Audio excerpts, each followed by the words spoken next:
Yo, dear diamonds and fellow diamonds in the rough. The reason why I will be pacing around in this video is because I'm doing a video standing up. The reason why I'm doing a video standing up is because the only place I could find in this new place that has decent lighting to record a YouTube video is the window.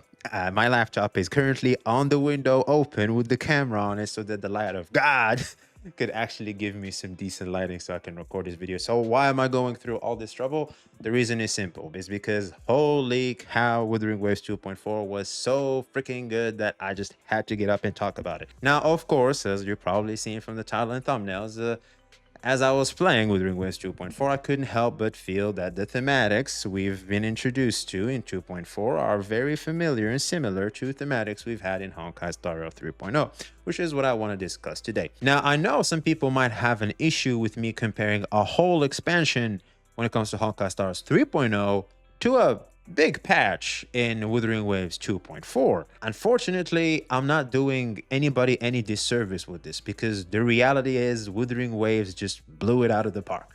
And that's the truth. I'm not going to sugarcoat it. Wuthering Waves scores way better than Honkai Star Rail in my opinion, and I'm going to show why. Now, Wuthering Waves 2.4 takes us to a brand new zone in Rinasita, kind of like what they did the Black Shores to the Jinzhou, right? This is when a huge patch and a whole new zone for us to explore, and of course a whole new story. Basically, this is the land of atheism. All right, Rinasita are the believers, and the new place, I forget the name, is basically atheists. They don't believe in gods, they believe in heroes, which is an interesting concept that we're having now atheism to the face being introduced, and people believe in people and not deities. That's an interesting thematic that definitely surprised me, to be honest with you. I mean, you always think that, you know, the whole Roman and gladiator theme would have that whole god worship, just like we are seeing in Honkai Star Rail, where we have the introduction of multiple deities. They're like demigods, then there's gods, then there's titans. So many deities being introduced, but Wuthering Waves just removed all that. They were like, you know what? No gods. We don't care. There's echoes. Echoes are your friends. That's it. And warriors. Basically, subscribe to your warriors. That's basically what they've been doing, which I found pretty hilarious and very interesting. It definitely felt that the new zone didn't feel overwhelming, kind of like what Honkai Star Rail had, where it felt like there was so much going on. There was so much bloat to the story. There was so much entities at play that it was very hard to keep up and understand who has his hand on what. Wuthering Waves basically eased me into doing this. There's clear bad guy. We have Kartathea basically seeing what the hell is going on over there. She has the support of Lupa, and we're now trying to understand what's going on, but it's more straightforward. There's like that one entity we have to deal with, contrary to Honkai Star Rail's multiple entity, which for me was a little confusing as much as I was hooked in the Honkai Star Rail story.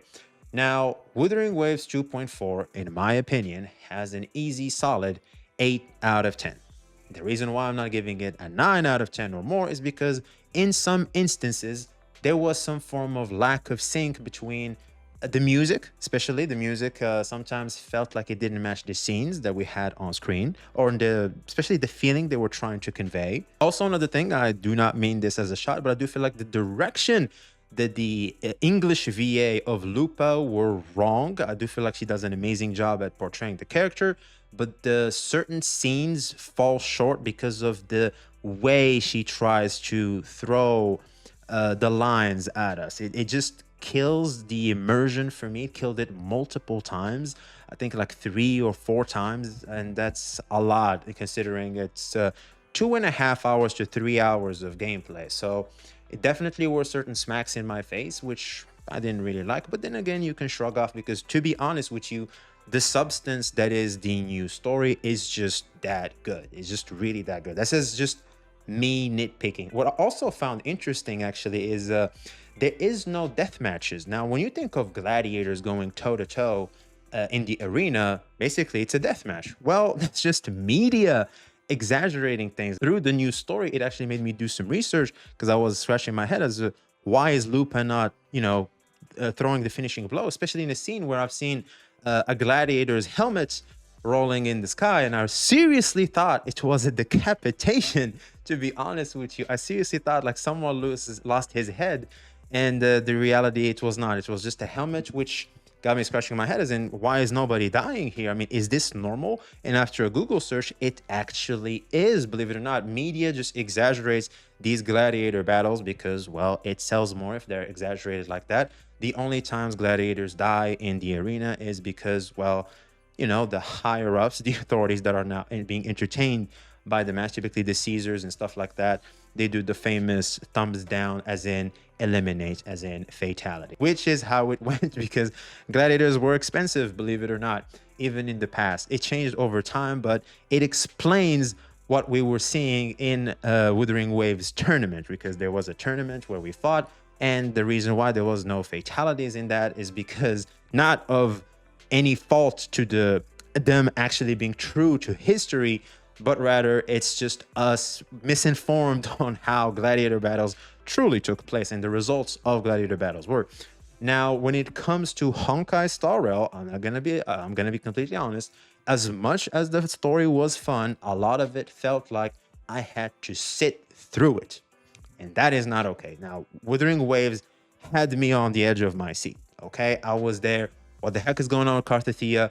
Who is this mystery girl that we're obviously seeing Lupa? Who the hell is this mystery girl? Like, what the hell is y'all doing? There's an introduction to a whole new character, which we did not see in the drip marketing. I think she's an acquaintance to Jianshin. We finally have a callback to the Jinzhou, and more specifically Jianshin, because I do feel like that's a branch of characters that was completely forgotten about until now. And thankfully, we have a reminder of that. Also, I believe this is probably going to be the 4-star character, considering it was not drip marketed. There's a very, very high chance this is the 4-star character. Thankfully, finally, we have a 4-star character. We finally seen Augusta, and I think it was Linu or Luno, something like that. I think Luno stole the show. Let's call it for what it is. Luno and how she was portrayed in the graphics of Luno in the game stole the show. Let's call it for what it is. It is what it is. I think Augusta kind of was overhyped when I saw her in the game. I think the game didn't do Augusta too much justice, but Lunu, whatever her name is, the moon girl, oh boy, that was a lot of white. That was a lot of white, man. And yeah, that was definitely, and that which definitely changed how I'm looking in the future in my planning of characters, because Luno, in my opinion, definitely stole the show. And I'm now looking at it going, actually, okay, now I want both. I want Sun and Moon Girl. I gotta have both. And I did miss me looking forward to characters in this ease and comfort fashion, whereas it's not the same in Honkai Star, because as I'm playing the story, as a player, especially as a gacha player, you're already planning the next characters. Unfortunately, in Honkai Star, you can plan for a character, but if that character falls short when it comes to power creep, it's just not gonna do it. Like, appeal and power go hand in hand when it comes to what gacha players want. Like, we, as much as appealing as a character is, it does need some good usage and power to match. I think there was this player, a Zenless Zone Zero player. There's this new character that was coming out, but apparently it turned out there's another character that's just as attractive as that one character he was planning for. He was saving 1,000 pulls or maybe 10,000 pulls. I forgot how much pulls it was. Anyway, it was an incredible number of pulls. And basically he switched to the new character, and the reason why he chose this character over that character, which he previously had his eye on, is because this new character, not only is she attractive, but she was also more powerful. So the reality is, like, those two need to match, and Honkai Star Rail does a bad job at this, because yes, we all know all new characters are going to be tier 0. We all know that. If you go to Pridwin, all the new Honkai Star Rail characters are tier 0. but how long is that actually gonna last? And that's the end lies the and therein lies the issue. How long is that gonna last? Honkai Star Rail just offers you a character that's good for like 2-3 months, and the character basically fades into oblivion. 2.0 characters are almost irrelevant in the Honkai Star Rail meta, whilst in Wuthering Waves, I'm in now 2.4.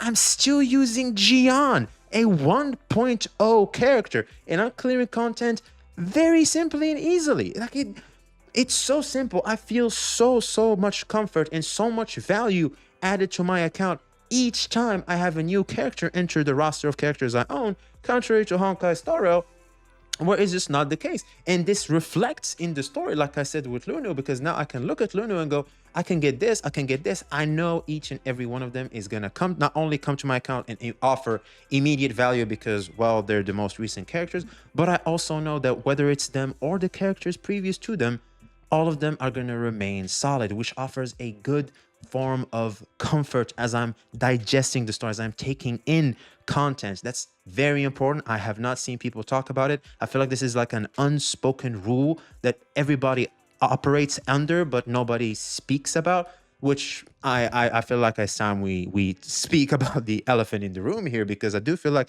it's a massive factor that kind of killed Honkai Star Rail for me as I was digesting the story, to be completely honest with you. And what I also find crazy is that Wuthering Waves managed to steal the show despite Honkai Star Rail basically doing it first. There's a certain effect that you're more likely to enjoy and be more faithful to something which is the first thing you've actually consumed, contrary to the next thing. Now, of course, the next thing we have to talk about is the storytelling. Now, how good was the storytelling? I'm not gonna lie, the beauty of Wuthering Waves was always the ability that I had that I could click the skip button whenever I so desire. If there's something that I feel like the characters are obviously not going to be developing the plot in this scene that much, I can always click the skip button. Unfortunately, Honkai Star Rail does not have that, which kills a lot of the freedom I have as a consumer of the story. And not only that, the storytelling in Wuthering Waves was incredibly digestible. The faces the characters make, the dynamic of the camera has been significantly improved since a long time ago. I remember I used to complain about the cutscenes and how they were made, but devs listened, and long and behold, the freaking cutscenes are just so incredible. It feels like I'm watching an anime, which is exactly what these games are supposed to be. These are supposed to be anime-based games, not only in just graphics, but also in the way they portray the characters and stories. Now, when it comes to Honkai Star Rail, there's always the famous black screen with white text. Oh, excuse me, they flipped it. There's white screen with black text, which just doesn't work anymore. I'm sorry, that type of storytelling just does not work. And if that wasn't enough, the characters, the camera, the way they move, feels dead on and robotic. I feel like it's just, they're not expanding with the time. They're not developing their engine, especially in Genshin Impact. You can feel the effort that's trying to be made to make the cutscenes more vibrant, more animated, better, but they just fall short because, simply put, the engine is not being developed. The engine is not expanding. They're not taking risks in trying to make the quality better. They're just trying to work with what they have. They're like, we have lemons, we're just gonna keep making lemonade. I feel like you can just maybe add some other stuff, take more risks. That would be, I don't know, very welcome for me as a player, to be honest with you. I feel like there's a lot more potential when it comes to Genshin and Honkai Star Rail, despite all the brand new gachas we have in the future. I do feel like if they do put in the effort, we could have good competition where, well, let's face it, we the players thrive in, and that's what I'm always for. I can go on, but that would be me picking at the story themselves, which I feel like they're always subjective. I mean, you like what you like and you don't like what you don't like. But I feel like when it comes to storytelling, the graphics, the camera angles, the animations, I feel like it's pretty straightforward. Now, despite Honkai Star Rail actually having a decent story, unfortunately, because of these things, they just fall short. Also, to be included, also the bloat on just how big it is. I do want to put emphasis in that, like a simpler story that's somewhat easy to follow, where you always leave certain Easter eggs and certain, you know, something for the lore analysis there is in my opinion, the best way of storytelling. So in conclusion, because of, well, power creep, the bloating, the graphics, the animations, unfortunately, even if Honkai Star Rail's story is, as a substance, good, unfortunately, it falls short when you put it side by side with something like Wuthering Waves. And it's a shame because Honkai Star Rail is promoting a whole expansion through the Gladiator theme. Wuthering Waves is just having a big patch that's like with the anniversary. It's not like the whole new expansion. Like, I cannot wait for Wuthering Waves 3.0. Like, you know, something even bigger is going to be happening. And therein lies the problem. Like, please, Hoyovers, come on. It's Honkai Star Rail. I miss this game. I want to go back to this, playing it, you know, daily. I still log in if there's anything fun to squeeze that hour or two, but I haven't done that in a long time. I want to do that. Please. I really miss Honkai Star Rail. I have some people in my community still playing the game. I want to enjoy the game with them too, but I'm having a hard time. Help me, help me out. So yeah, it is what it is. I do feel like Wuthering Waves has definitely been stepping it up. I'm all for it. And hopefully you win all your 50-50s. Because it sure sucks playing the game when you just lost the 50-50 to the main character of the patch. For us, to me, that hurts. Yeah. Like, comment, subscribe. See ya.